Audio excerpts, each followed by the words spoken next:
My name is Rogelio Bataquiato Kesuche. I'm a professional recyclator and conferences of supervision personnel.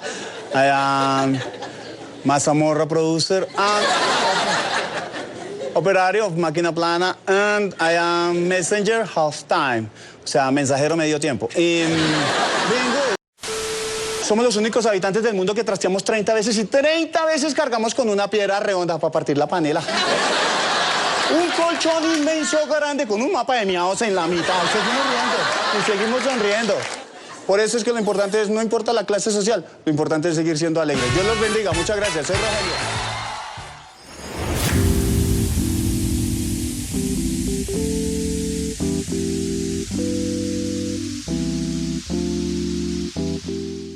Qué alegría, estoy feliz hoy en Charlas con Papá Jaime. Tener un personajazo como eres tú, que es un hombre que se ha hecho a pulso, que ha luchado en contra de todo, absolutamente todo, y siempre mirando hacia adelante, utilizando la capacidad de inspirar a través del humor, de la alegría, del agradecimiento, hasta llegar a donde estás. Un personaje que admiro desde hace muchos años, y me gustaría, antes de presentarte, Hassam, preséntate tú, rompamos el esquema de empezar yo a contar quién es Hassam. Okay. Cuéntanos quién eres tú. Es que no me gusta hablar de mí mismo y menos cuando estoy presente. Hassam, voy a hablar de mí en tercera persona, que es aburridísimo, pero me toca porque es una forma fácil de llegarle a la gente. Pues me llamo Yerli Hassam, de verdad, ese es el nombre. La gente cree que es el nombre artístico, pero no. Yerli no es nombre de mujer, ¿no? Entonces, la gente cree que suena muy femenino, pero no. Siempre cuento el chiste y funciona cuando llaman a mi casa y dicen, por favor, la señora Yerli, porque como se escribe con G. Pero lo que más me da piedra es mi hija Mariana, que para molestarme me dice, papi, la necesitan. Y yo, aprendí que ese nombre pues tenía que convivir con él. Crecí en un barrio un poco hostil, pero pues me sirvió tener ese nombre porque me metía a pandillas para que fuera respetado en el barrio, pero la única pandilla que me aceptó fue la pandilla de las Mayerlis, porque eran las únicas que me hacían caso. Hassam, sí, le pregunté a mi mamá de dónde había sacado esos nombres y mi mamá me contestaba, un día me dijo, ay, eso es de un libro. Y yo le dije, pero así se llamaba la protagonista. Me dijo, no, la que me lo vendió. Bueno, eso fue traumático. El Hassam sí viene, según mis investigaciones, Hassam es como un nombre muy prestigioso en Arabia. O sea, creo que todos los actores de cine triple X allá se llaman Hassam. Las actrices se llaman Yerli, pero en la mayoría es como el Pedro de acá. Digamos que la historia real empieza el 20 de marzo de 1977 en el Hospital San Pedro Claver, cuando hacían descuento de grupo a madres comunitaria por partos acelerados. En la sala 325 nació un bebé hermoso, ojos gitanos, piel morena, y en la sala 400 nací yo. Aprendí a hacer del humor una forma de vida. Es una herramienta que me sirve para todo. Todo con humor funciona más. La risa es terapéutica, papá Jaime. Cuando uno se ríe, ejercita hasta 15 músculos de la cara. Bueno, 16 porque algunos apretan todo el cuerpo para sonreír, pero la risa es muy terapéutica. Lo único que es malo de la risa es como preámbulo de la intimidad con la persona que uno, porque usted se desnuda y se le ríen. Por ahí empezamos mal. Sí, qué bueno. Ese soy yo, ahí el que le mama gallo a la vida. Sí, qué rico. Y esa es la vida, ¿no? Sí. El arte de sonreír, de gozarse la vida. Es que cada además, momento, papá, cada instante. uno llega al mundo llorando. Pues riamos mientras podamos para salir de él también. Entonces yo creo que la risa ayuda, la risa sana, la risa embellece y pues sí. Creo que hasta bíblicamente hablan del gozo. Entonces creo que la risa es vida. Es vida. Es éxtasis, es plenitud. Reírse hasta que le duele uno cuando la te panza. estás riendo es delicioso, Sí. Porque además de liberar toda esa serotonina, esas endorfinas, la vida cambia. Con solo hacer un ejercicio de reírse un minuto, Una persona que está con cualquier enfermedad o con cualquier depresión, ya cambió. Okay. Es súper poderoso. Tiene un valor espectacular la risa. De hecho, creo que he trabajado tanto tiempo en humor que ahora cuando conozco a alguien lo califico por su nivel de humor. Es decir, a mí no me importa si es feo, alto, bonito, bajo, gordo, cómo está vestido, no. Me interesa mucho cómo asimila el humor en su vida y eso me habla muy bien de las personas. El humor con los años me permitió una vida chévere, pero siempre he tenido esa capacidad de analizar, me pregunto y me cuestiono sobre el universo, sobre la naturaleza del ser humano, por eso estudié algo de humanidades y no deja de sorprenderme la capacidad que tiene el ser humano de reinventarse, de evolucionar. Pero esos primeros deseos de empezar a impactar o a tratar de que mi vida tuviera una significación diferente, yo creo que viene de la universidad, cuando sé que escojo una carrera que me va a permitir pararme delante de un grupo y cuando sé que ya no es solo para mí que voy a guardarme mis ideas, sino que de pronto le puedo comunicar a alguien algo más. Y mira que hay una película que se llama La Sociedad de los Poetas Muertos, que todo el mundo la alababa y una vez me tocó hacer un ensayo y yo decía, esa es la vida de alguien que tiene que impactar a la gente, pero uno tiene que ser muy responsable de lo que dice porque las otras personas pueden malinterpretarlo y eso, por eso siempre he sido muy cuidadoso con lo que digo, pero el deseo de inspirar gente creo que está ahí. Hasta ahora estoy encontrando la manera, pero siempre he querido y creído que uno como ser humano puede sembrar, ese es un principio maravilloso. Qué bueno. Por ejemplo, de la infancia, ¿cómo fue tu infancia? Mi infancia fue rara porque mi mamá tenía que trabajar, mi mamita fue mamá soltera, entonces ella tenía que trabajar y me dejaba con mi abuelita y mi abuelita tenía sus pollos, tenía lote, entonces ella tenía marranitos, conejos, gallinas, yo jugaba con todo eso, crecí en una especie de campo dentro de la ciudad, pero en un barrio pues arriba, y como tenía un tío que tenía mi misma edad, mi tío Freddy, mi abuela, para que no peleáramos, nos separaba mucho, o sea, a mí me metía a un cuarto y creo que estar mucho tiempo en ese cuarto oscuro o a solas, me permitió desarrollar la creatividad, porque yo jugaba con por ejemplo, la plancha era un carro, ese tipo de cosas me ayudaron como a crear universos paralelos en mi cabeza. Entonces fue una infancia extraña, pero recuerdo que fue divertida. La segunda parte de mi infancia ya la viví con mis hermanos y con ellos sí jugué muchísimo, jugué hasta que estuve en la universidad, porque era la única opción que teníamos para entretener las necesidades, jugar. ¿Y qué recuerdas de esa adolescencia ya terminando el colegio, de esos amigos, de esas amigas? ¿Qué recuerdas?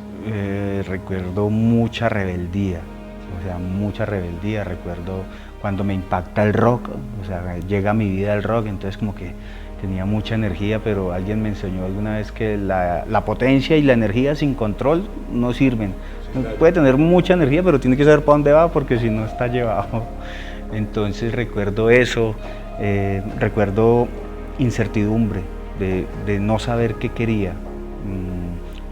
Me gustaba mucho la música, me gustaba tocar guitarra, pues lo poquito que medio había aprendido, pero siempre buscando como la opción de soñar en grande. Soñaba muy, muy en grande, pero no sabía hacia dónde, o sea, qué iba a hacer, no lo sabía. Entonces recuerdo mucha incertidumbre y temor, yo creo que el temor de los jóvenes, ¿no? ¿Y cuál era tu temor más grande?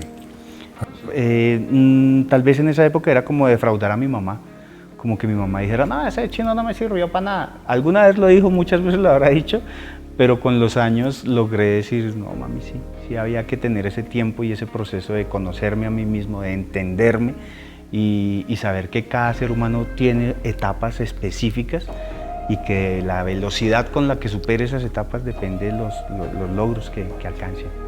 ¿Y a la soledad cómo la manejabas?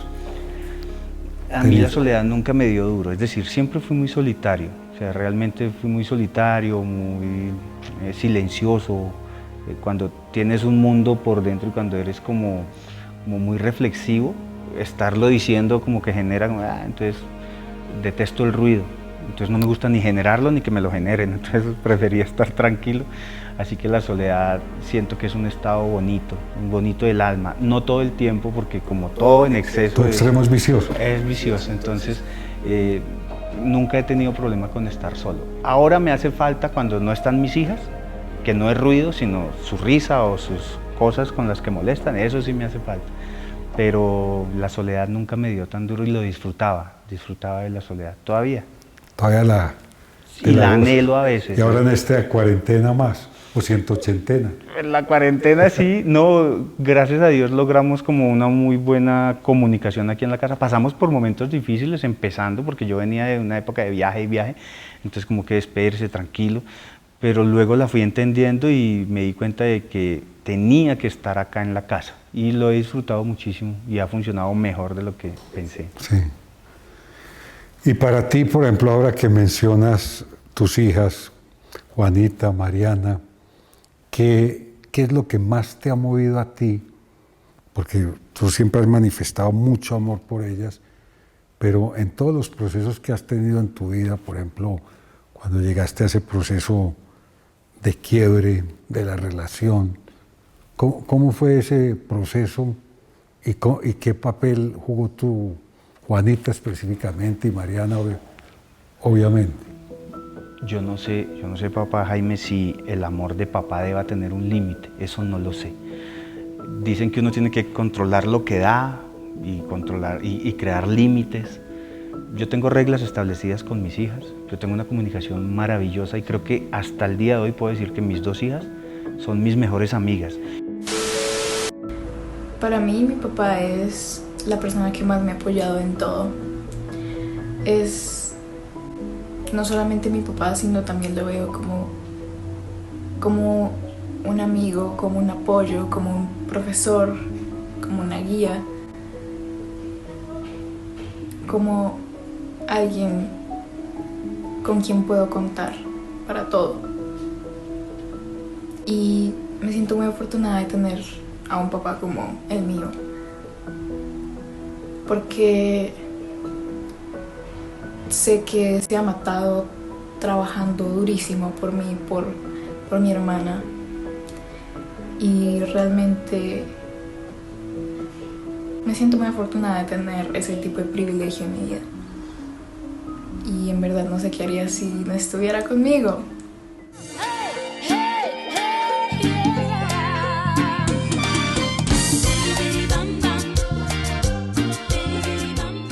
¿Qué es lo que más te gusta de tu papá?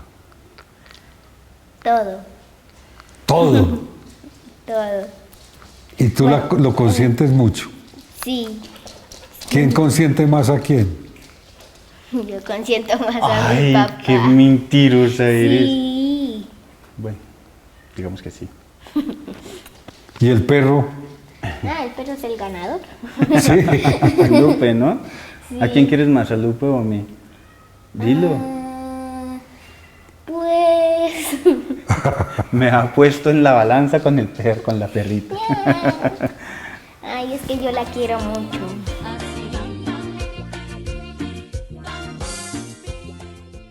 Siento que si uno puede desbordar amor en seres humanos, debe ser con los hijos.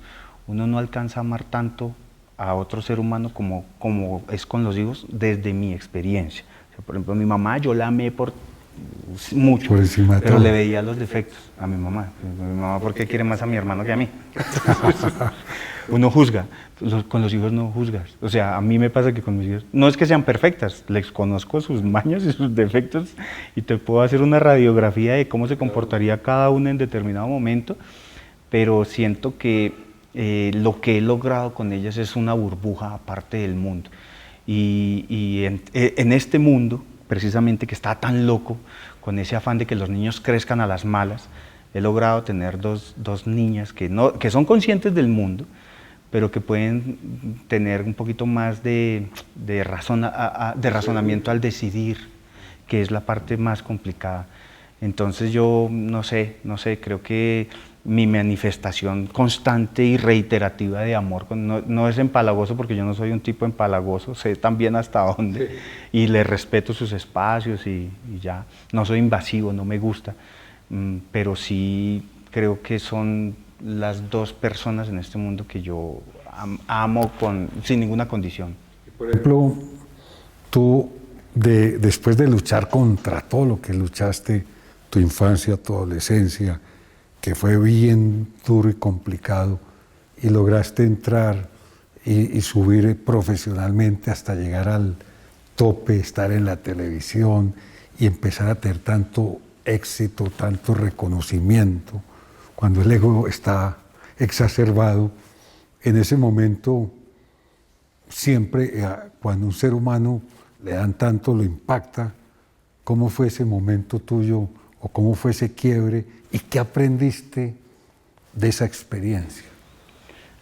Yo siento que a pesar de que llegó mucho reconocimiento, que en realidad lo que infla es el ego, no hay más, siempre tuve los pies en la tierra de que eso era momentáneo, es decir, no me comí nunca el cuento de que por estar en un medio o por tener una, dos, tres películas era más que alguien más, no, eso no.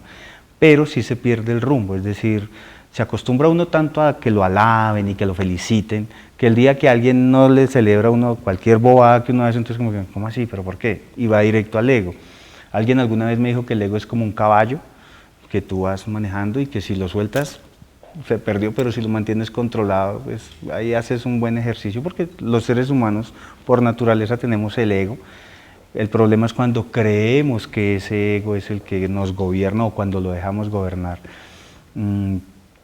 Pero tal vez por eso, y como mi esposa sí me conoció antes de, en el momento en que me confrontaba me daba durísimo, es decir, cuando ella me decía, pues, a mí no me parece chistoso lo que usted está haciendo, a pesar de que yo decía, pues soy el rey de la comedia, pero a ella no le parecía chistoso. Entonces esos problemas nos generaron distanciamiento y estaba más yo preocupado por lo que yo pensaba de mí que por lo que mi esposa podía pensar de mí. Entonces ahí empiezo yo como a perder el rumbo y a darle más importancia a las cosas que no lo eran tanto, como el reconocimiento, los logros profesionales, que a pasar tiempo con ella. Ella fue una mujer que le tocó pasar mucho tiempo solita porque yo estaba siempre trabajando el día del amor y la amistad, el día de la madre, el día de sus cumpleaños, yo tenía que estar haciendo, porque mi afán era como conseguir cosas y posicionarme y rankearme, y dejaba como, espérate, porque es que primero necesito eso.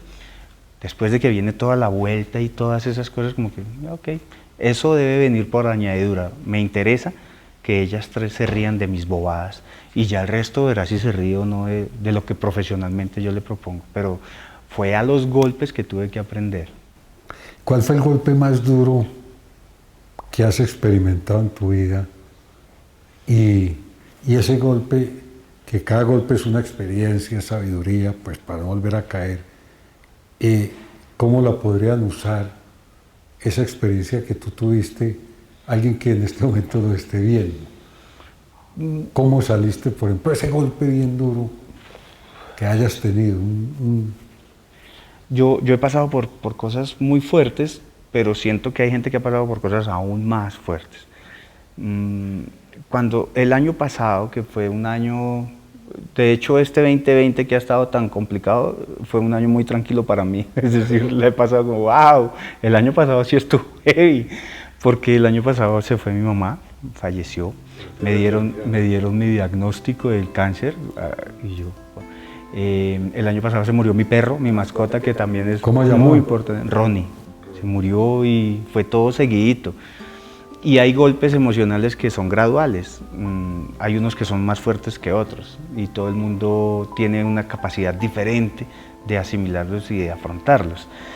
Indudablemente uno de los golpes más fuertes para mí fue que mi mamá se fuera, o sea, que mi mamá falleciera, porque en mi cabeza no estaba la muerte de mi mamá programada por ningún lado. Yo creo que tuve a mi mamá como una persona inmortal hasta que me llamaron y me dijeron, mamá falleció, o sea, y que fue por teléfono, porque yo salía de una quimio ese día, mi mamá no se alcanzó a enterar que yo estaba enfermo, y me dan esa noticia y como que aún hoy día yo puedo decir que ha pasado un año y más de un año y todavía hablo de mi mamá en presente como si estuviera, porque en mi cabeza todavía Lucía está ahí. la veo, la siento. En estos días hicimos un ejercicio de maquillaje con mi esposa, me puse una peluca y era tan parecida a mi mamá porque estoy creando un personaje de mujer que me parece pues una opción bonita, y me puse y le mandé la foto a mis hermanos, y si quieres te pongo los audios de mis hermanos llorando diciendo pues, igualito a mi mamá, porque me parezco mucho físicamente a Lucía, y ese golpe no sé si se pueda superar, pero el tiempo es lo que te va generando como eso. Tranquilo, ya pasó, vas entendiendo. O sea, su energía y su recuerdo nunca va a irse. Pero yo no tengo la fórmula para decir, no, eso se supera de tal manera, no sé. No. Ni siquiera cuando me dijeron que estaba enfermo fue tan fuerte. Cuando a mí me dicen que tengo cáncer, yo, ven, hágale, ya, suerte. ¿Qué hago? Listo, ya, me va a enfermar. Arreglemos lo de la póliza para que las chinas no sufran tanto. Porque era para mí, o sea, yo concibo la muerte como, ok, listo. Me da miedo pensar que muera y mis hijas no tengan un futuro arreglado, eso es lo que más me preocupa, pero entiendo la muerte como parte del proceso. O sea, debe haber un fin a todo esto, es muy bonito y todo, pero incluso la muerte podría para mí significar descanso. Yo estoy de acuerdo con la muerte digna, estoy de acuerdo. Yo, estando conectado a una máquina, a un catéter, yo decía, wow, entiendo de tantas personas que tienen una sonda, dolor, y años.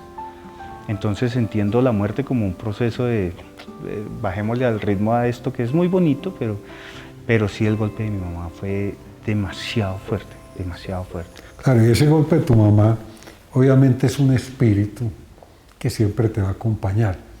Y lo más importante es que aceptarlo, porque la resistencia a aceptar esa realidad es la que te hace sufrir. Cuando tú la aceptas y sabes que es un espíritu que está en tu corazón, la sientes, como es un angelito, te ilumina y te da fuerza. Solo cambiar la creencia que uno tiene. Y hablando de eso, pues de Lucía y del golpe más fuerte que fue compactado al tiempo, cuando te enfrentaste a esa enfermedad tan salvaje, ese golpe, ¿qué sentiste tú en ese momento que te dijeron, tienes este cáncer, este mieloma no tiene solución, de pronto te vamos a hacer trasplantar o hacer un implante de médula? ¿Qué sentiste tú en ese momento? ¿Qué pensaste? La primera sensación es el miedo, es miedo. O sea, es miedo de por qué, de cómo, cuándo, en qué momento, qué hice. No debe ser cierto, no, a mí, o sea, cáncer, yo, pero ¿por qué yo? Es como una suma de muchas cosas. Y luego viene una sensación de ya no querer hacer nada más. Yo creo en Dios, le creo a Dios, sí. Para mí, y en nuestra casa está ese principio.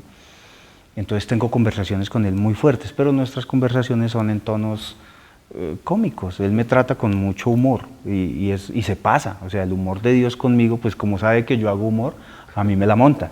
O sea, cualquier otra persona tiene otro discurso, pero lo mío es con chistes y chistes negros. Sí. ¿Sabes qué día murió mi mamá? El día del humorista. No. Sí. Entonces, cuando ahora me llaman a mí para que vaya a hacer algo el día del humorista, le digo, lo siento, pues que no puedo irme a contar un chiste hoy porque lo que estoy pensando es en que hoy se murió mi mamá, eso es el 13 de agosto. Entonces, si eso no es humor negro, no sé qué más puede hacer, porque podría esperar hasta el 14. Sí, para llevarse. Entonces, mis agarradas con él son como, a ver, y el día que me dan el diagnóstico fue como decirle, ¿en serio? ¿Cáncer también? Mi mamá acaba de estar ya en los últimos momentos. En mi carrera se han metido con todo, o sea, en la parte económica, con la parte sentimental, con los logros, la competencia.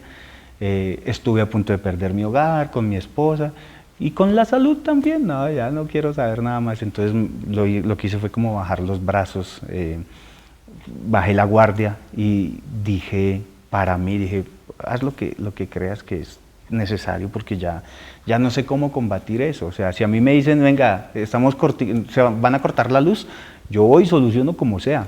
No hay mercado, yo arreglo, miro cómo hago. Sí. O sea, en este momento, si dejara de trabajar en lo que trabajo y me tocara ir a volver a alguno de los trabajos antiguos, que pasé por cualquier cantidad de trabajos de ayudante buceta, en construcción, lo que fuera, Yo sé que lo hago porque tengo la capacidad y pues no me dejaría morir de hambre, pues. Pero ya con un tema tan fuerte como la salud, yo no sabía qué hacer. Y ese día no supe qué hacer, me tiré a la cama y creo que cuando llegó Tatiana se encontró con un man ahí como entre deprimido y triste y bravo, porque no sabía cómo actuar, o sea, no sabía qué decirle tampoco, como fresca, vamos a salir adelante, no me salió discurso en ese momento. Pero nunca hablamos de, oye, ¿tú qué pensaste? Ella en el fondo yo siento que decía como, también tenía algo de incredulidad, porque era un diagnóstico muy fuerte, o sea, y además el mieloma casi siempre pues, repercute en personas mayores, 50, 60, que de hecho que me hayan detectado eso tan temprano fue una ventaja porque no me cogió tan llevado pues de defensas. Pero creo que le dio miedo. Yo vi la cara de miedo de Tatiana cuando me hicieron fue el trasplante, o sea, ya en el trasplante, porque ahí sí estuve muy mal. O sea, en el trasplante casi, yo sentía que me iba a quedar. Y ella me lo dijo, hubo un sábado que yo pensé que ya no iba a pasar. Ese día la vi con miedo, pero digamos que el día del diagnóstico y eso, no, la vi muy tranquila, gracias a Dios, muy serena, muy como, vamos a seguir, vamos a hacer todo lo que tenga que ver con la parte médica, que también eso es una cuestión que uno tiene que empezar a entender y a cambiar prioridades. Ya no podía estar pensando shows, eventos, sino la cita con el médico, la quimio, entonces le cambia a uno la perspectiva. Claro. Y es que si uno no saca tiempo para uno, después tiene que sacar tiempo para la enfermedad. Es horrible, sí. Hay que sacar tiempo para la familia, como lo estás haciendo ahora, tiempo para investigar, para crear, que te encanta crear, hacer cosas nuevas. Y me encanta, por ejemplo, cómo manejas tú los personajes. Por ejemplo, cómo nació bueno, después de la negrita tan divina, que era una monjita enanita, después de eso nació Rogelio. Rogelio fue la que segunda. Me imagino que ese ha sido tu personaje estrella sí. en la primera fase, ¿cierto? Sí, Rogelio se volvió como mi caballito de batalla. Rogelio me permitió a mí, primero, ser conocido en televisión a nivel nacional y segundo, desarrollar lenguajes que yo no pensé que pudiera encontrar. Todo en el tema de la comedia, desde mi perspectiva o desde lo que yo hago, es empírico. No hay una escuela que te diga, esto es gracioso y esto no. Eso se va encontrando en el camino. Todo lo hiciste solito. Siento que todo el mundo lo hace igual, es decir, el proceso es el mismo porque no hay quien te corrija, pero muchas personas acá recurren a profesores de teatro o a personas que les enseñen cómo trabajar un stand-up comedy. Yo no, yo lo que fui utilizando y descubriendo lo fui poniendo en escena y aprendiendo también a los garrotazos de que esto no es tan chistoso, entonces lo cambio. Y luego quise implementar con el mismo personaje discursos que pasaran del chiste, que es el trabajo más difícil. Sí, porque todo el mundo se está imaginando que porque haces chistes, todo el tiempo tiene que hacer reír. Y si no se ríe, dicen, no es bueno. Al contrario, yo creo que para mí el humor se volvió un parapeto, porque soy una persona silenciosa, o sea, yo soy muy silencioso, no soy el man que llega a la fiesta y la arregla porque tengo mi carisma, no, o sea, yo no soy así. Tengo un tío que es mucho más chistoso que yo siempre lo he dicho, Freddy es un tipo muy chistoso, es mi tío y él lo sabe, saludos para Freddy que debe estar viendo. Pero a la hora de subirse a un escenario es otro el requerimiento, o sea, hay que estar preparado de otra manera. Una cosa es ser chistoso en la casa y en la sala, a subirse a un escenario con responsabilidad social y tratar de entretener a la familia, que ese sí fue siempre mi objetivo, lograr que se rieran el papá, la mamá, el abuelo, la abuela, el nieto, el niño, y el personaje lo permitió. Entonces Rogelio identificó a muchos colombianos y ahí se quedó. Pero detrás de eso también he notado que hay un cariño especial, porque la gente conoce la historia, saben que yo no me inventé de la noche a la mañana el humor como tal, sino que lo fui encontrando como herramienta y que me cambió la vida y que con eso le he tratado de decir a la gente, oiga, si alguien como yo, llevado, pudo, pues ustedes tienen más oportunidades. Claro, y además que cuando la gente ve a Rogelio Pataquiva, mucha gente creía que era el nombre tuyo. Porque la gente dice, se llama Hassan, Rogelio, o luego apareció Próculo. Sí. Entonces la gente tiene todo enredado. Además que cada personaje de esos que tú haces son totalmente diferentes. Yo estuve personalmente viendo el show tuyo de Próculo en el Teatro La Castellana, no, en el Teatro de... En el ABC sería. El ABC de la Soledad. Y yo no sabía que Rogelio era, o sea, no, nunca me hubiera imaginado que eran el mismo personaje. ¿En serio? Porque uno es músico, así con su cosa mexicana, así charro, con toda su ostentación musical y de dinero, y el otro todo lo contrario. Pero yo pienso que la gente se proyecta en esos personajes, y lo que he visto que has hecho recientemente, los últimos años, es despertar conciencia social, es mostrar que hay una realidad que la gente no la quiere ver, que hay un mundo de sufrimiento, de dolor, que muchas veces la gente no está viendo eso, y al ver esos personajes, con toda seguridad, mucha gente también reacciona, porque ve el espejo, o dice, no me gusta, pero tiene una connotación muy profunda. ¿Cuál es ese personaje tuyo que con el que más has podido profundizar al corazón de los colombianos y del mundo? Porque ahora con la digitalización, la virtualidad está llegando a todas partes, y ha sido por muchos países, obviamente. Sí, gracias a Dios y gracias a este trabajo he viajado, he conocido.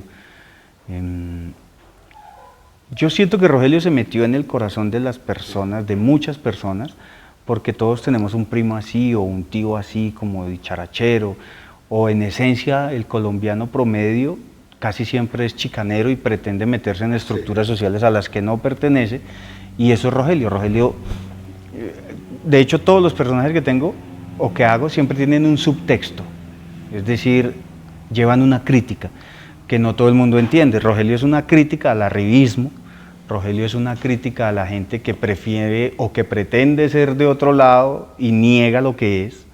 Su esencia, su raíz. La esencia. Rogelio es eso, entonces por eso es que él habla en inglés, pero el español que habla es patético, o sea, es peor el español que el inglés que le enseña. Y es un tipo súper mañé, pero el man se cree fashion, y eso es una crítica porque así hay muchas personas.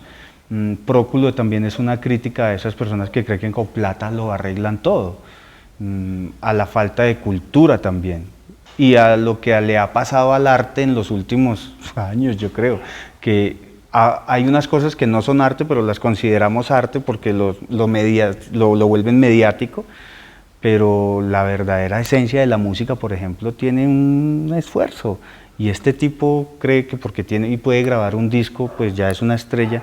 Es una crítica, pero la gente normalmente no llega hasta allá. El público promedio no llega hasta allá. Llega hasta donde el man, sí, es que es muy chistoso porque se para así, porque parece un traqueto, pero detrás de cada personaje hay un subtexto muy fuerte que con los años espero que lo descubran, porque sería estúpido yo ponerme a explicar el chiste. O sea, pierde la esencia. Pero yo siempre he creído que las palabras y lo que uno haga son como los mamoncillos. ¿Ha comido mamoncillo? Sí. Uno come el mamoncillo y esa vaina, primero no tiene jugo, y segundo, uno lo primero que hace con la pepa es pegársela a alguien o tirarla. Pero resulta que un mamoncillo podría caer un día en un jardín y esa vaina crece y florece, pero pues, o se tira a la carretera y las picha un carro de acá. Las palabras son iguales, las palabras pueden calar, y si en un público de 1000 personas, a una sola persona le llega un mensaje como, oiga, pueda que usted no tenga un apellido fino, y pueda que usted no sea de la farándula, ni de la televisión, ni pertenezca a una familia política, ni tenga un club, pero usted es un ser humano, y todos los seres humanos somos valiosos y valemos exactamente lo mismo, es decir, somos importantes absolutamente todos, y en eso igualo a los personajes, pero el trabajo es muy, muy difícil, porque el humor casi siempre necesita, es decir, si la gente no se ríe de primera mano, dicen, no, eso es malo. Sí. No se ponen a pensar, acá hay un tratado filosófico acerca de la gente quiere reírse y chao. Y he contado con la bendición y la fortuna de que hago reír, hago reflexionar y luego hago reír, pero en el fondo queda el mensaje, entonces el trayecto es más largo. Por ejemplo, de la Fundación Niños de los Andes, esos 100.000 hijos que tengo y unos 400.000 nietos, bisnietos y 2 tataranietas, les encanta Rogelio. O sea, ellos sienten y se inspiran.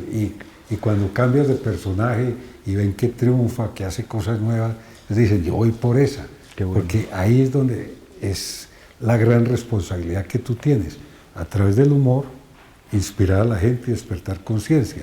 Pero mira que el humor y la risa van conectados. Lo más salvaje que tú tuviste, el golpe emocional pues más fuerte, fue enfrentarte al cáncer y tu madre partiendo a la eternidad. ¿Y qué te salvó? El humor. Sí. Lo tomaste por el lado alegre, seguiste creando, innovando y te ayudó a salir adelante. Porque un día que no te has reído es un día que no has vivido, para mí. Un niño que le dice al papá, papi, dime, ¿cuáles fueron las 2 peores cosas que tú hayas hecho borracho? A usted y a su hermano. Llegó al aeropuerto y dijo, señor, ¿cuánto? ¿Tiene tiquetes para Leticia? Y dijo, no, señor, Leticia, no puedes viajar. De hecho, ya creo que el humor sana, el Sí. humor ayuda, o en los procesos médicos ayuda. Ahora estoy estructurando la nueva charla. No puedo decir que es un show porque la gente va a querer reírse todo el tiempo, Sí. pero lo que hago es esto, es como charlar con la gente y decirle, mire, es que antes de todo mi problema, pues yo vivía buscando cosas y ya, buscando cosas, pero las cosas estaban a mi alrededor. Y esas cosas eran mi familia, mis hermanos, mis hijas, mi esposa, mis perros, mi casa, poder tomarme un tinto aquí sentado, poder verme una película, así sea Rocky por 78ª vez, Sí. pero poderla ver, poderla disfrutar, porque antes no lo hacía, antes quería viajar y tener y que me conocieran, y ya no. Ahora creo que el humor sí sana. Siempre digo que con amor y con humor todo sale mucho mejor, Claro. porque uno le puede dar la mejor versión de uno a todas las personas que están alrededor. Claro. Uno escoge qué le doy a cada persona, pero uno no debería hacer eso, uno debería siempre dar lo mejor, la Sí. mejor versión que uno tiene. Por ejemplo, tu hija que me encantó, Juanita, esa espontaneidad, esa dulzura, se siente que hay una conexión muy grande contigo. O sea, es impactante porque ella llegó y de un momento a otro en todo este medio y empezó a hablar y ¿cómo fue esa? ¿Qué es lo más lindo o cuándo has sentido? Obviamente estás conectado por vida, pero ¿cómo fue ese proceso? Yo tengo 2 hijas, Sí. Mariana, que es la Mariana, mayor. la de 17, Juanita, ¿no? 16, sí, 17 años. Dios Que es mío. ese piano de cola. Qué dolor. Sí, es que esa edad duele mucho. Por eso se llama adolescencia, porque Sí. ya nada le parece chistoso. Pero nuestra relación es igual, es decir, cada una llegó en un momento diferente de mi vida a nivel profesional y a nivel económico. Entonces a Mariana le tocó todavía más duro. Las duras. Sí, pero cada una tiene una historia maravillosa. Mariana es una primicia. Ella fue una primicia que cuando ella tenía 3 meses de nacida, mi esposa y yo fuimos a la iglesia y yo no sabía para dónde arrancar, no tenía trabajo, no tenía nada, no tenía ni para el bus. Y llegamos a una iglesia y ese día estaban haciendo domingos de primicias. Sí. Entonces el pastor dijo, y ahora van a traer lo que quieran dar de sus empresas para que...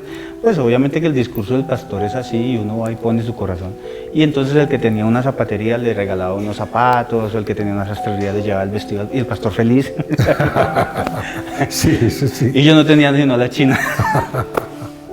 Y entonces me voy para el frente y le digo, pastor, yo no tengo nada. Te entrego después, no era para el pastor, era un acto ofrenda. de fe.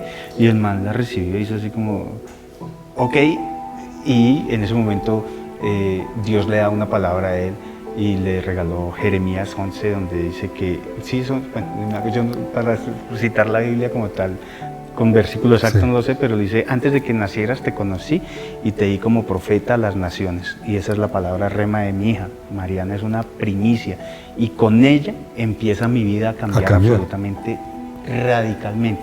Empiezo yo a ver manifestaciones de milagros.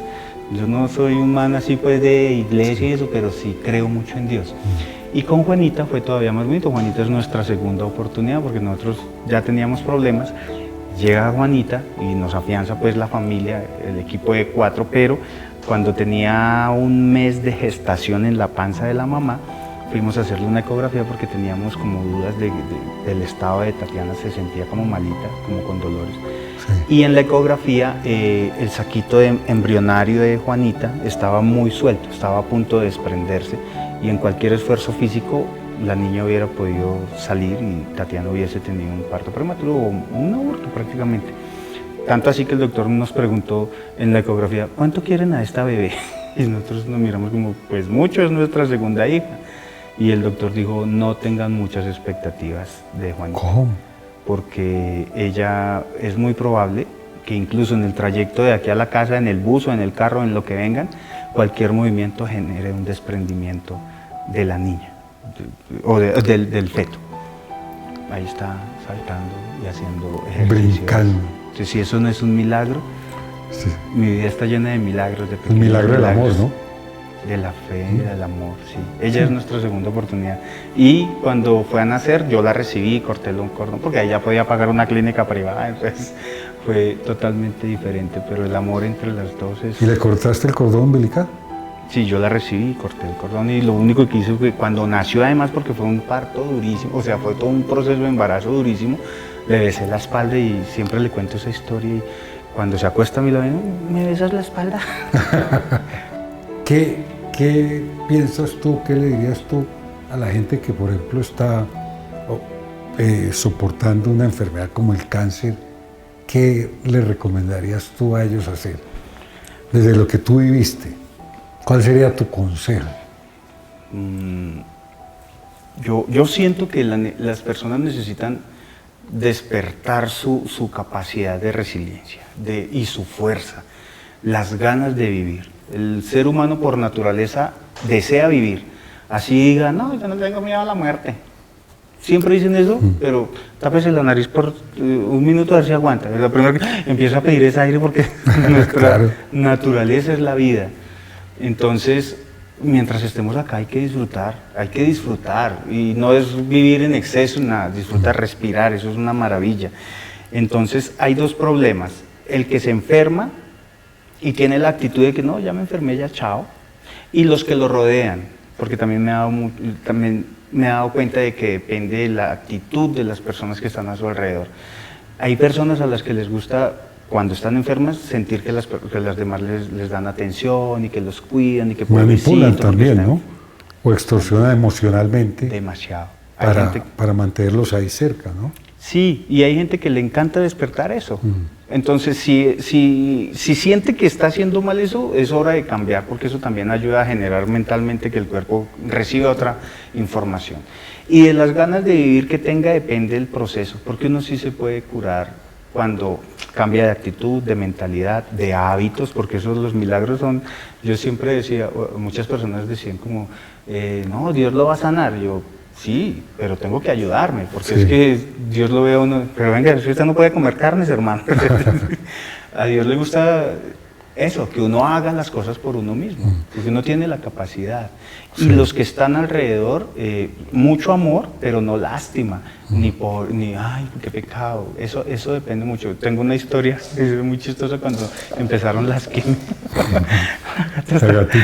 Cuando empezaron las quimios, la mayor parte de pacientes eran señores de la tercera edad, porque pues el mieloma, y en el piso en el que estaba de yo, los 70. en el piso en el que estaba yo, particularmente habían 12 o 13 personas y todos eran mayores, abuelitas y abuelitos. Y yo llegaba y me sentaba ahí, los miraba y yo con ganas de contar chistes porque y no podía. Entonces los miércoles hacían una cosa que llamaba musicoterapia, llegaba un médico clown y cogía la guitarra y cantaba y dice, bueno, ahora vamos a cantar música para animarlos. Y empezaba, deprisa como el viento. Uy, no. Y los señores allá conectados. No. Yo decía, hermano, cante una de Bad Bunny por lo menos. Entonces siento que esa comunicación también es importante. Sí. Porque si uno ve a alguien llevado o que tiene un problema y le ayuda con el mismo discurso de decir, pobrecito, no. Yo creo que todo está acá en la programación mental, que uno haga de todo. Sí. De su cuerpo, del discurso que uno dice, del discurso que uno echa. Y yo siempre digo, obre como si todo dependiera de Dios, pero actúa porque depende de ti, tus elecciones. Tienes que hacer ejercicio físico diario, buenas relaciones personales, sanar las heridas del alma, realizar la magia, hacer actos de amor. Todo eso es lo que empieza a que el cuerpo, la mente y el espíritu se sanen, porque cuando tú estás criticando, calumniando, viviendo una vida miserable de odios, de rencores, la amígdala se pone en posición ataque y que libera cortisol, adrenalina, sistema inmunológico al piso. ¿Y qué viene? La enfermedad. Entonces por eso es tan importante tener eso siempre en cuenta. Buenísimo. Todo es acá. Ese es un proceso que uno aprende con los años. En el caso suyo, que se ha puesto a investigar, decía que yo he sido muy intuitivo porque siento que uno tiene que proyectarse. Es decir, cuando me di cuenta que era mejor como tener una versión mía positiva, pues empecé a darme cuenta que incluso como filtro sirvió la enfermedad. Porque usted no sabe la cantidad de gente que se alejó y que nunca más volví a ver. Sí. y que menos mal, que se fue porque eran personas que yo creía que me servían o que me aportaban algo y resulta que me sirvió para medirlos. Pero hay algo que sí sigue constante y es, ¿sabes?, el miedo. O sea, el miedo, creo que uno de los enemigos del ser humano, y no solamente cuando tiene estos procesos, sino en todo. Uno a veces tiene miedo para ir a entregar una hoja de vida, uno tiene miedo de hablarle a una persona que le gusta, uno tiene miedo de salir a la calle porque lo roban. Entonces yo sí siempre me he cuestionado acerca del miedo, y esa era una pregunta que yo le quería hacer a usted, porque sé que es alguien que se ha dedicado a estudiar eso. ¿Cómo enfrentar el miedo, esos miedos? Lo primero que hay que hacer es, como cuando enfrentas el miedo que es cobarde, escapa, huye. Y lo primero que hay que hacer es identificar de dónde viene tu miedo. Porque entonces uno dice, me lo metió mi papá, mi mamá, la sociedad, es miedo a quedarme solo, a la enfermedad, a no ser reconocido, a no ser aprobado. Que ese miedo está acá, está en tu subconsciente, y el subconsciente sigue esa creencia que se formó, piensa, siente, piensa, genera un hábito que forma una creencia, y ese miedo es el que el subconsciente rige y sigue continuamente. Por eso uno ve ahora el ataque de pánico en esta pandemia. Sí. ¿Y por qué el ataque de pánico? Porque el miedo, cuando lo sostiene mucho tiempo, el glutamato destruye las neuronas en el hipocampo. Entonces, la amígdala cerebral así, en posición ataque, pues con miedo, ¿qué haces? Terminas haciendo cosas que jamás quisiste hacer. Empiezas a expresar y a decir cosas que jamás le quisiste decir a nadie. Desafortunadamente, con miedo, ¿con quién eres más duro? Con los seres que más te aman. Y con miedo pierde la capacidad de raciocinio. No, pierde el intelecto, porque lo primero que separa el miedo, elimina este lóbulo frontal, que es el primer cerebro, el del raciocinio. Entonces ya vas en el límbico como un animal actuando.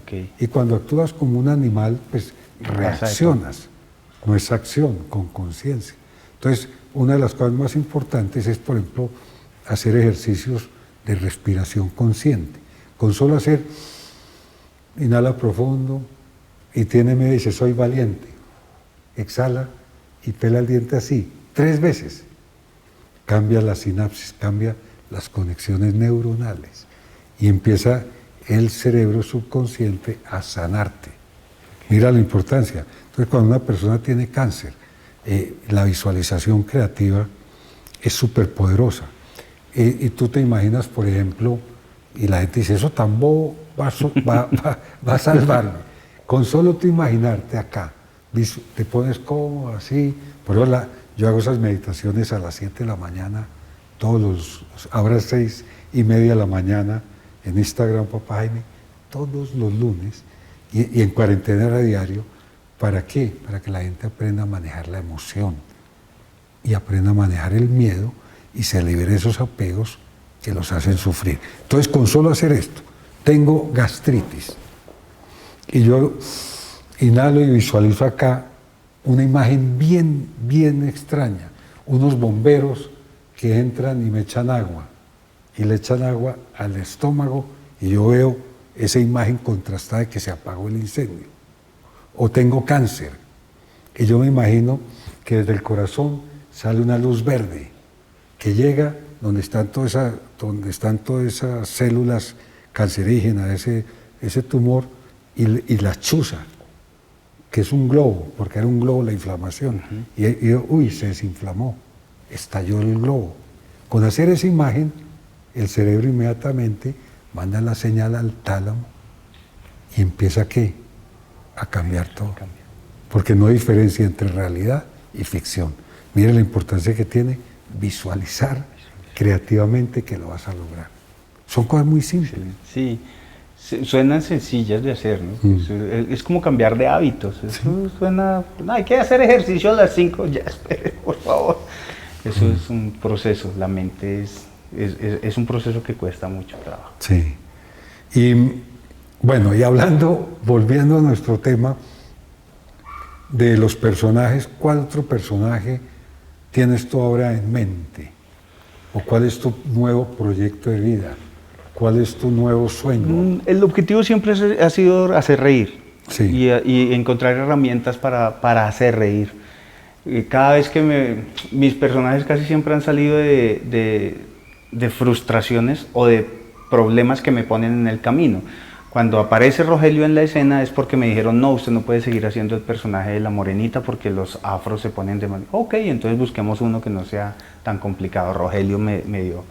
Luego me dijeron tenía que alternar a Rogelio y tienen que crear otro personaje porque todos los sábados con el mismo. Y yo, ok, aparece Guevardo, aparece Próculo.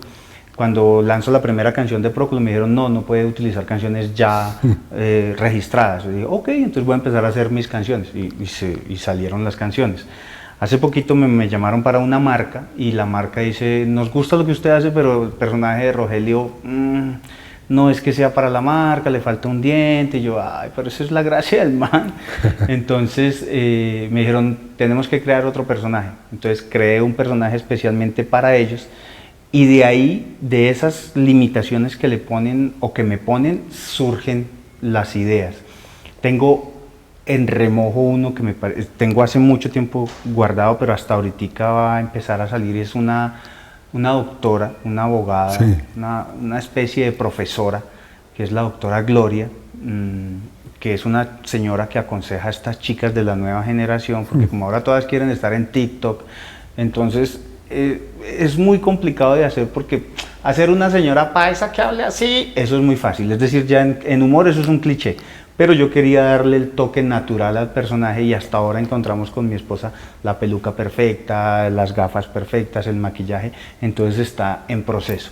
Creo que hay dos palabras que podrían definirme a mí, que es creer y crear. Entre esas dos cosas no voy a descansar hasta que sienta que debo tomarme un descanso, pero mientras tanto estoy ahí creando ideas, estructuras.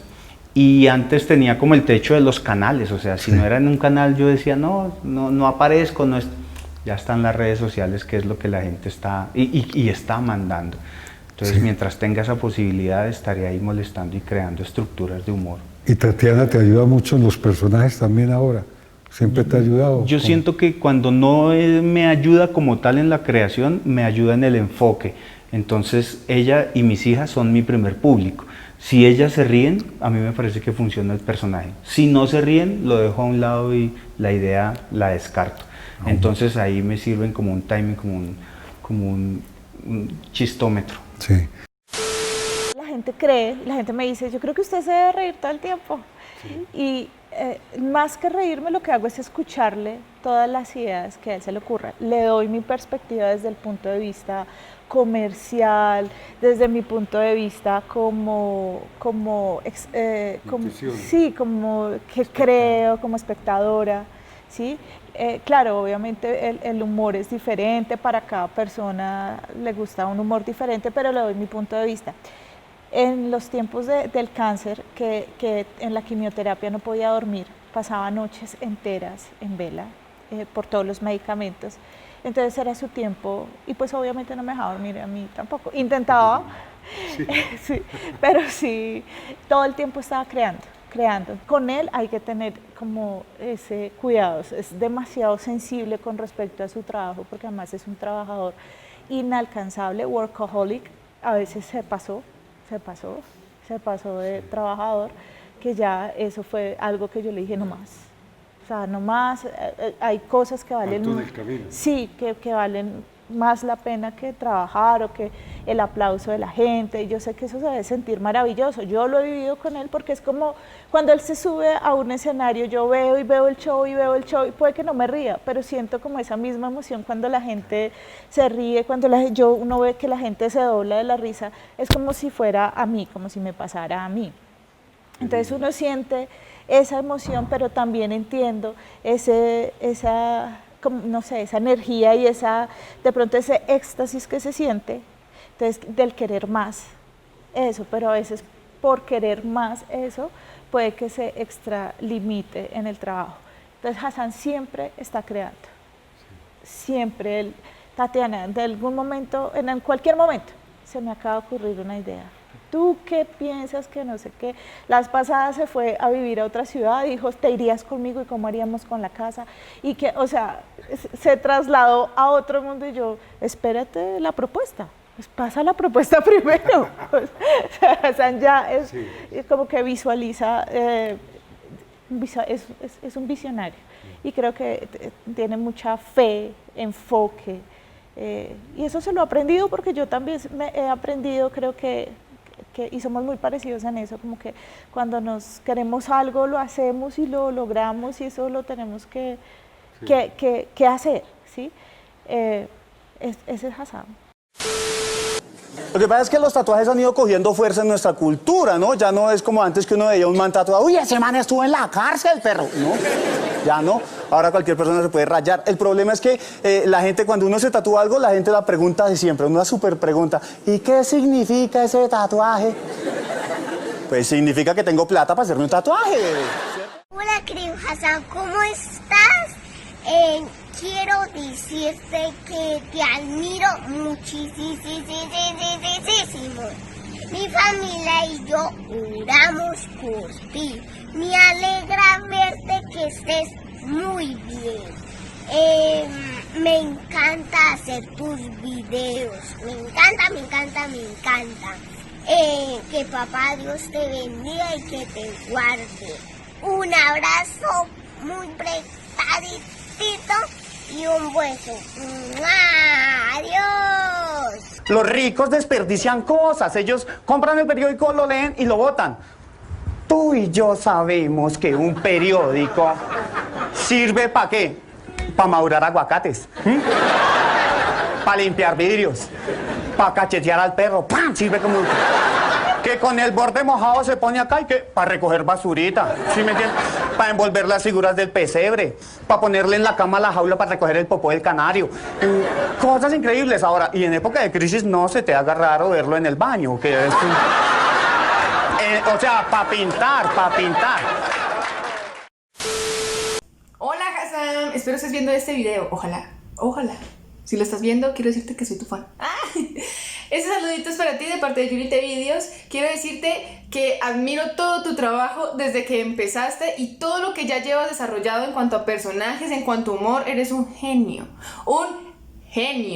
Yo en este momento te cuento que voy en un proyecto de comedia también, no como tú, pero pues necesito referentes y tú eres uno de ellos. Y te agradezco muchísimo por todo el empeño que le has dado a todos y cada uno de tus personajes y por continuar con tus proyectos. Quiero mandarte un abrazo gigantesco y darte las gracias por cambiarle a todos la vida con tu humor. Seguro, la vida. Pues Hassan para mí es un gran amigo, un compañero, un hermano. Él fue mi maestro en el humor, es un man con el que hemos compartido muchos años de vida, 25 años de amistad. Una de sus cualidades es el carácter que tiene, es una persona emprendedora, es un man muy dedicado, muy profesional en lo que hace. Hemos compartido 1000 cosas juntos, en la mala, cuando no había nada, y en la buena también, cuando estamos pues juntos. Él sabe que lo quiero mucho y es una persona muy especial para mí. Dios le ha dado la oportunidad a él de librar grandes batallas en esta vida, precisamente para hacer un gran testimonio de vida, un gran testimonio de perseverancia, de positivismo, de enseñarnos que sí se puede, que si uno quiere lo puede lograr, que si uno quiere y si uno persevera lo alcanza, que si uno tiene un foco en esta vida y que si tiene el objetivo claro, lo logra.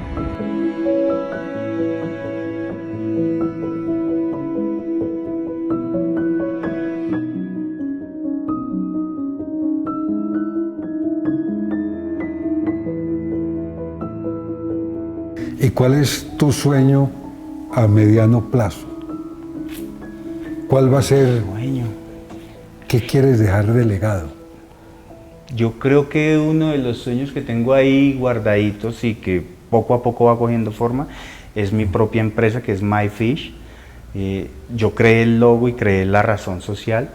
Hemos logrado cositas importantes, pero quiero producir, quiero hacer cine para poder dirigir, crear, escribir todo el proceso de la creación de una película, porque siento que normalmente lo que hago es crear la idea, se la entregan a un guionista, él estructura y luego un director la coge y luego el editor es, entonces la película al final no queda como yo quiero. Pueda que funcione, pero no queda finalmente como yo quiero. Entonces mi sueño más grande creo que es lograr, por ejemplo, una película hecha, escrita, editada, dirigida, si se puede actuada y si no, que otra persona la protagonice, pero que tenga un concepto muy personal acerca del cine de comedia, porque sí siento que hay mucho por hacer en ese campo y que lo hemos desperdiciado contando chistes en pantalla grande. Sí, yo pienso que el teatro tiene una connotación muy profunda. Por ejemplo, cuando la gente se expresa sus emociones, descubren esa capacidad histriónica de hacer cosas que creían que no podían hacer, y esa expresión hace que liberen un montón de carga que tienen ahí guardada en la mente, y cuando el teatro es con un objetivo así cómico, alegre, inspirador, de tanto repetirlo, la mente subconsciente aprende y cree que es verdad y es lo que sigue haciendo. ¿Sabes? Eso es lo lindo de la parte cómica o cuando estás haciendo inspiración, porque estás creando cosas nuevas, pero cosas que ayuden a la gente. Yo creo que con humor podemos comunicar todo. Es la mejor forma de decirle a la gente hasta las malas noticias. Con humor funciona mucho mejor todo. Pues es mi perspectiva y es lo que aplico en mi vida. Creo que el humor permite le cambia el día a las personas. Si yo hago que alguien se ría muy temprano, muy seguramente todo el día va a estar esa persona como, el chiste este man me hizo reír esta mañana. Entonces yo creo que MyFish es como ese sueño de tener una agencia creando, personas creando con enfoque humorístico, porque hay algo que usted dijo y me parece que es lo que ahora quiero hacer, es si no tiene ningún propósito, no lo quiero hacer. Y no voy a hacer cualquier cosa para parecer chistoso, eso sí lo tengo ya más que claro. O sea, no me voy a poner la primera peluca que me parezca o no me voy a pintar de verde para que la gente me dé likes, eso ya no lo necesito. Sí, ya encontraste que le tienes que dar un significado a tu vida. Un significado. Y que tienes un papel protagónico de inspirar a la gente, a esta juventud que muchas veces solo está esperando el like, el impresionar, y el mundo entero, o sea, nos programaron en eso, ¿no? La aprobación. Siempre buscando el reconocimiento de los demás.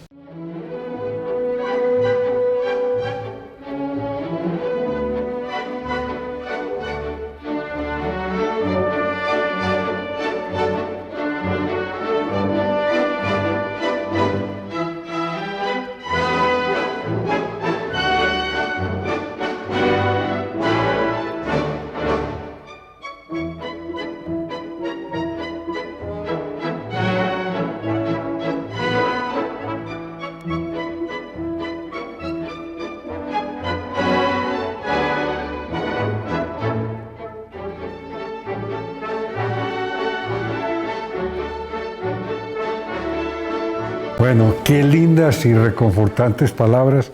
Quedé feliz con estas charlas porque realmente pudimos ver esa esencia divina que tienes en tu corazón, esa capacidad de servir, de resiliencia, de hacer sonreír a la gente, porque hacer reír es cosa seria. Papá Jaime, no, a usted muchísimas gracias, a todas las personas que nos están viendo, gracias por abrirnos sus corazones, sus casas, y a usted, Señor, por este espacio tan maravilloso. También lo sigo, lo admiro desde hace muchísimo, porque esa labor social en un mundo tan lleno de cosas sin sentido, creo que es muy importante tener eso. Y qué bueno no perder el sentido del humor, así que no dejen de sonreír, porque con amor y con humor todo sale mejor. Muchas gracias. Espero que haya una nueva oportunidad. Te felicito por todo lo que has hecho y lo más importante de todo esto que hemos hablado, que nunca, nunca, nunca jamás dejes de soñar.